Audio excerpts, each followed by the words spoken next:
Welcome to Design to Move, a weekly functional movement series reviewing common movement impairment syndromes, muscle imbalances, and injury cycles and how to correct for them. Don't just exercise, but restore optimal movement. Hey everybody, welcome back to another episode of Design to Move. This is Ryan Maxwell and Ryan Parker. We're two movement specialists here at Fluid Health and Fitness. Today we're going to talk about a movement dysfunction called excess pronation syndrome. This has to do with the feet and their inability to stay straight, essentially, right?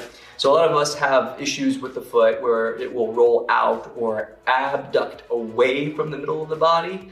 And that looks like the foot is flattening and rotating out. And that has to do with weakened musculature of the foot that helps to support the mechanical structure of the foot. And then if that's not stable, the foot will dump in and create excess medial torsion or rotation into your lower appendages. And that wreaks havoc on the knee, on the hip, eventually into the back, and all the other issues that you hear about when we go over these movement dysfunctions every week. So today we're going to show you how to address this issue, what to look for if you do have it in your own posture and movement quality.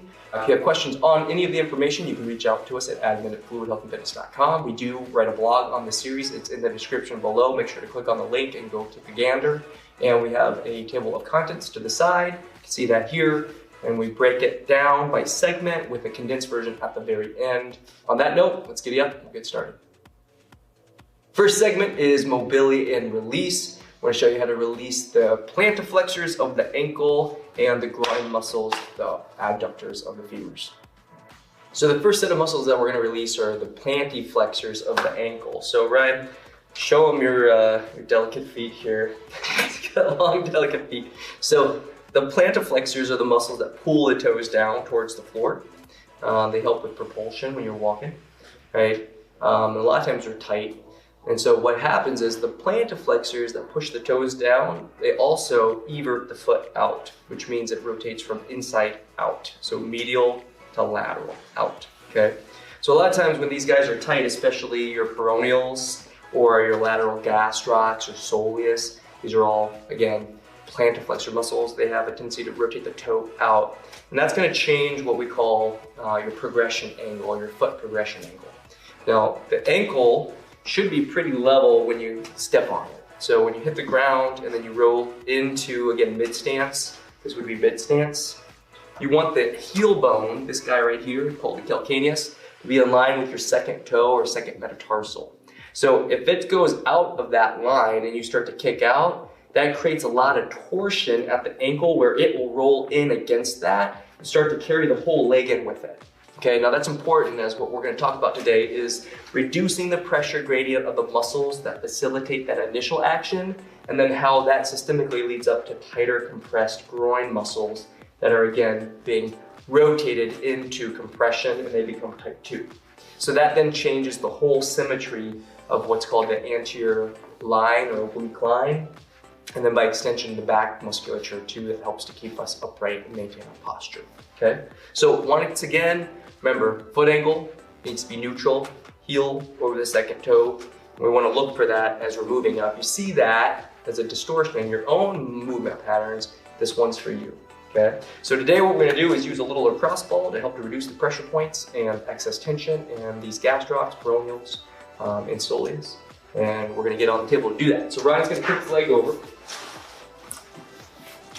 And he's gonna pull the ball just above the Achilles, this little tendon that attaches the soleus and gastroc to the heel bone, the calcaneus. He's gonna come up just a little bit. Now, we like to stay on the lateral side. If you run the ridge of the fibula, that outer bone of the lower extremity, you'll find the peroneals in there. And you're just gonna put pressure down. Now what you can do is use your opposite leg to add additional pressure. Goal being here that we don't put so much pressure that the muscle guards. So what does that look like? Guarding is a reflex action where the body wants to tense up and it's not gonna let the tissues relax or release. We're trying to get the muscles to relax so they can elongate and we can start pulling their tissues open, including the fascial tissue that wraps all of those muscle fibers. Okay, so we sit on that for a little bit of time until the muscle starts to relax. Ryan's gonna keep a nice upright posture, so he's gonna support his spine. And as he breathes in, he's gonna pull his toe up, pull the toe internally, and then breathe out, and then apply more pressure. So this is a pin and stretch technique. This is a soft tissue mobilization drill. We do it a lot in our videos. We do it in pretty much every video, right? But what it does is it helps to relax the central nervous system so that the chronic tone of those muscles that have been told by your brain to be tight all the time, it's going to send a signal to let it relax or tell it to chill out and let it go a little bit. So we want to go through multiple sequences of this. As you breathe in, toes can come up. See if you can pull it up even higher, because the end goal here is to get more functional range of motion. The opposite of plantar flexion is dorsiflexion. You're going to extend the foot up and rotate it internally so that the foot doesn't want to flip out and externally rotate. Okay? So you go through about 6 to 10 iterations of that. And you could go through multiple spots. Again, you have your peroneals along the fibula, you could go along that side, you could go deeper into the belly of the muscle up here in the gastroc, or you could stay lower, closer to the Achilles and get into the soleus and go through those same techniques, right? But the end goal, again, to see more dorsiflexion and a little bit more inversion so we can keep that foot progression angle under control, okay? So get through that, do both sides of the body, and then we're gonna go up the chain into the adductors. So the adductors are basically the groin muscles or the loin muscles. These are the muscles that either internally rotate the leg on flexion or internally rotate the leg, the femur, on extension. Today we're really not going to distinguish that because there are different fiber lengths. But generally speaking, the groin becomes tight if the knee rotates inward because of the issues with the excess pronation of the feet. So in order to reduce those, we're going to show you how to get in on the front side of those fibers, and Ryan's going to get down on this bench. Now he's using our 5-inch foam core ball. This is our fluid ball. You can purchase one through our website, check it out. But either way, he's going to put his weight on the ball so that it's midway up the femur. So the ball should be just up into his groin, so not so close to the kneecap. There you go, Ryan. And you'll notice that he has his leg out to the side of his body and back behind him. It's going to start stretching through these short fibers of his groin, and he's got his weight positioned on both of his palms so that his shoulders are right over his palms or his hands, and he's going to extend his right arm, or rather his left arm, out a little bit more. So he's putting more weight into his left palm than his right. It's going to set him up for, again, an internally rotated position through the thorax on that side. So his balance is nice and stable from his shoulders down to his pelvis. And you feel the pressure in your groin, right? Oh yeah. Yeah. So we're going to sit there. If the weight of your leg is so great that it puts too much pressure and again you get that pain and guard reflex, then again this is something that you're going to want to adjust. Maybe adjust the height. Maybe don't want to use a bench. You could use like a stack of books and put the ball on the stack of books. I found a bunch of different ways to do that. Or maybe the pressure's too great because you're using that ball and the surface area is too small, so you got too much pounds per square inch. So you could switch out to a foam roller. Just a lot of different ways to get into this. But either way, just know this is how we're going to get into the muscle itself.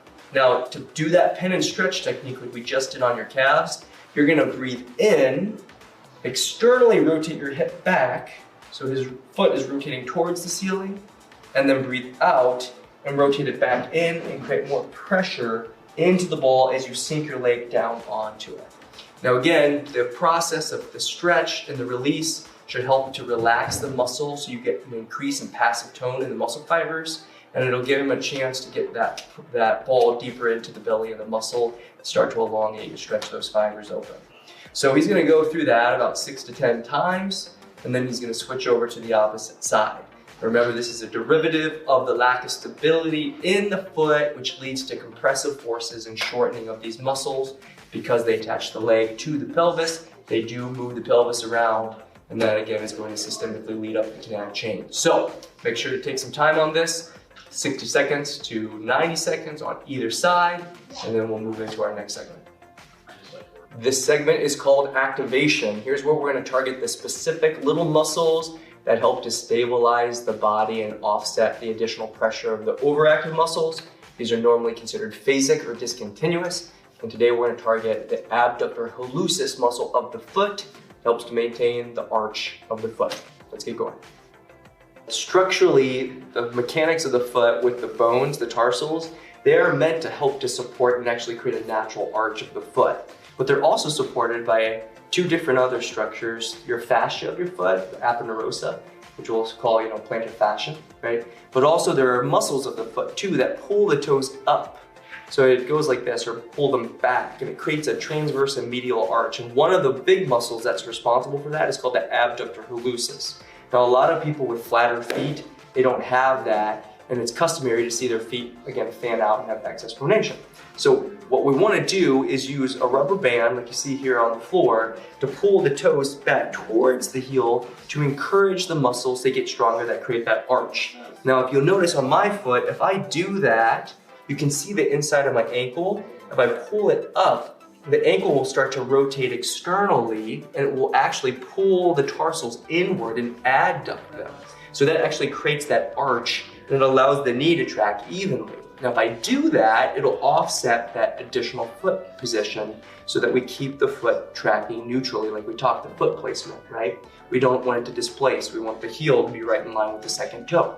So Ryan's gonna use this band as an additional tension, and he's trying to grab it with his toes and scoop it up towards his heel. And as he does that, you can also notice that the femur will actually start to externally rotate a little bit. And that's important in hip and gait mechanics. When you come through, as the arch of the foot creates a supination, engaging the lateral rotators and allowing you more thrust through your hip extension. So a lot of times if we don't have that, we're not fully engaging our gluteals either. So pretty important, because why? These gluteals oppose what? The adductors that we just reduced, right? So again, the knee bone's connected to the hip bone, and that's all these guys play together. So again, we're gonna do a nice slow pull up, grip it, weight still in the heel on the lead leg, and he's on his right side, and then he's letting it slowly come down and letting it go. If you do it right, it's gonna start to burn a bit, right? And we want about 2 sets of 20 repetitions. So give yourself a minute in between. We want to do both sides of the feet. Most of the time, both are weak, and then we would move into our next exercise. This segment's called integration. This is how we take the freshly activated muscle groups and then tie it into your body's nervous system. We're showing you how to move efficiently through your joint coupling relationships and muscle coupling relationships. Today we're going to target the lower foot, maintaining the doming with the hip stability. You're going to need an exercise band for this, and this is going to be a distracted ankle single leg balance. Let's get going. So you can see that Ryan is set up with an exercise band anchored to the wall, and he has it braced around his left leg. What that's going to do is create some lateral tension or force pulling his ankle inward. So what this is really doing is magnifying the pronation of the foot by really dumping that ankle in and offsetting the talus neutral position. And what that really means is the ankle, as defined with these 2 little bones here on the side of the ankle, we call the malleoli, they should be at a neutral positioning so that they're about parallel to the floor. So what we don't want is excessive internal rotation of the malleoli dumping inward. When that goes in, that means the foot's going to flatten out and extend away from the body. And that's going to be showing up as, again, pronation, right? So the goal here is to make sure that these little ankle bones stay parallel to each other and that you don't see too much internal rotation. Now to do that, we're going to, again, call upon the exercise that we just did, that short foot, and it's going to pull the toes in towards the heel a little bit. And that's going to help to maintain that nice neutral angle of the foot so that that subtalar angle is neutral, again, parallel. So what we're going to do now is use that tension from the band to try to hold that fixed position at the foot and ankle, and then go through single leg balance positions. Now what I'm going to do is make it a little more challenging for Ryan by adding some additional pressure into his pelvis by pulling again from medial to lateral, so that his left hip wants to varus out towards me, so it'll go out like that. Now what this is going to do is force him to use his glute medius to pull his hip up into a neutral alignment while co-contracting the foot musculature. So all said and done, this is going to help us to integrate the muscles that help to stabilize the pelvis during the mid stance of gait. Pretty important stuff if you like to walk around without pain in the knee, lower back, or pelvis. Okay, so if you have a friend, or if you could anchor it somewhere towards, again, maybe like a doorknob offside or offset to one side, then use another band crossing the body over to maybe, like, say, a couch. So he's gonna dome that foot. He's gonna start in a nice little split stance position. His hip is in a partial flexion with his knees in a partial flexion. Then he's gonna breathe in. He's gonna extend through the knee, keep his foot nice and straight, dome that foot, lift his opposite leg up in the air, try to keep his pelvic line parallel to the ground. And then he's gonna slowly come down, breathing in. So he's breathing in. He's gonna slowly let his weight come back. Put weight back into that back foot, only as a kickstand, and then breathe out. Straighten the knee, lift the leg up and in front of him. Now, you'll notice that Ryan's head is right over his rib cage. He's not letting his head drop forward. Notice that he's keeping his shoulders tucked back, so he's holding his center of mass right over his vertical line. And again, we're applying that additional pressure from my band, pulling him laterally, and the band at the ankle, pulling his ankle immediately to offset the imbalances that we normally see with excess pronation. Okay, good job, Ryan. So, a couple things. We don't want to see what? The hip varus out. That's an indicator of, again, lack of stability at the pelvis. Again, a reflection of the lack of stability at the foot. We don't want the ankle to dump in or start to see the foot rotate outward. Remember, you want the heel bone to be right in line with your second toe or the second metatarsal. You want to make sure that the knee doesn't valgus inward or drive in towards the middle of the body, because again, that's a good reflection again of the poor posture or movement quality that we would see from that excess pronation syndrome. So make sure to again go through about 2 sets of 20 repetitions. You'll probably find that it's pretty hard to keep up for that 2 minutes without starting to compensate. So if you do, make sure to reduce the volume and start adding on more volume over the course of multiple sequences of this, meaning multiple sessions, because you're going to want to do this 2 or 3 times a week to really offset that imbalance.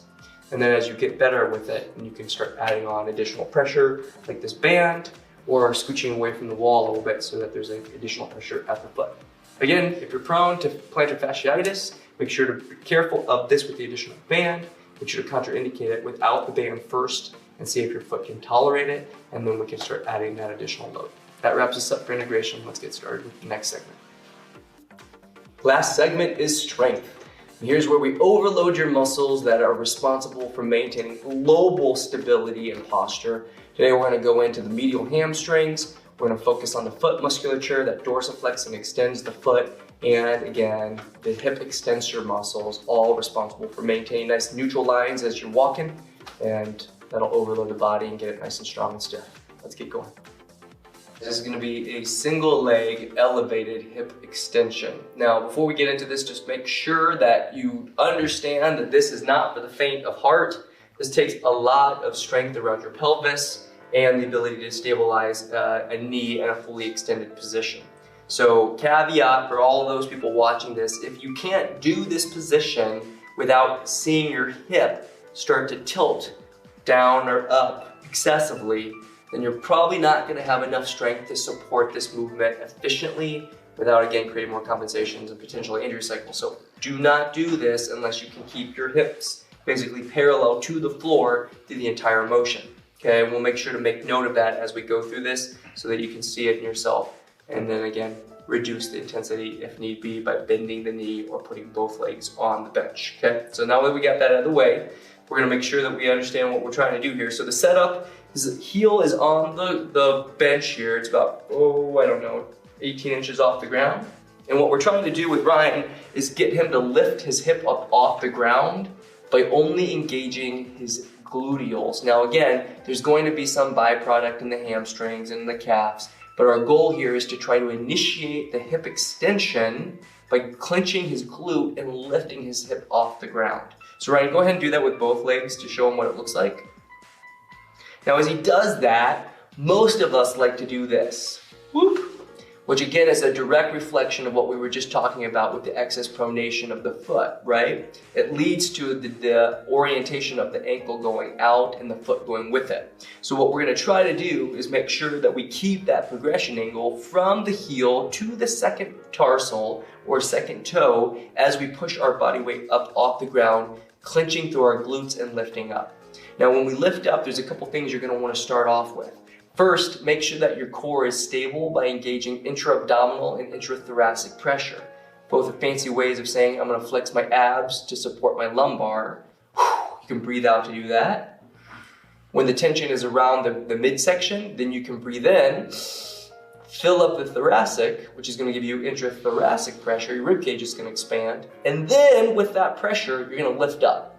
So the hips would come up off the ground, the spine is nice and stable, and then you're going to breathe out and slowly come down, trying to let your glutes stretch, to let your hips come down without your feet going anywhere. Now, if you notice, if he pulls his feet up, it's gonna keep his foot almost in the supine position, okay? So it's gonna already naturally create that arch that we were just talking about. If he pulls his toes up, it creates a windlass mechanism at the foot and it increases the arch, and then he's gonna lift up through his hips. Now again, if you can all do that, we're gonna do it with just one leg now. So he's gonna keep his foot, again, inside his hip line. This other leg's gonna come up into flexion, so he's gonna bend the knee, bring his hip up. He's gonna support his torso by pushing down in the opposite hemisphere with that arm, and he's gonna push through that heel again into the ground, or into the bench, clenching the glute and lifting the body up off the ground. So intra-abdominal pressure, abs, intrathoracic pressure, thoracic, and then he's gonna push through the heel,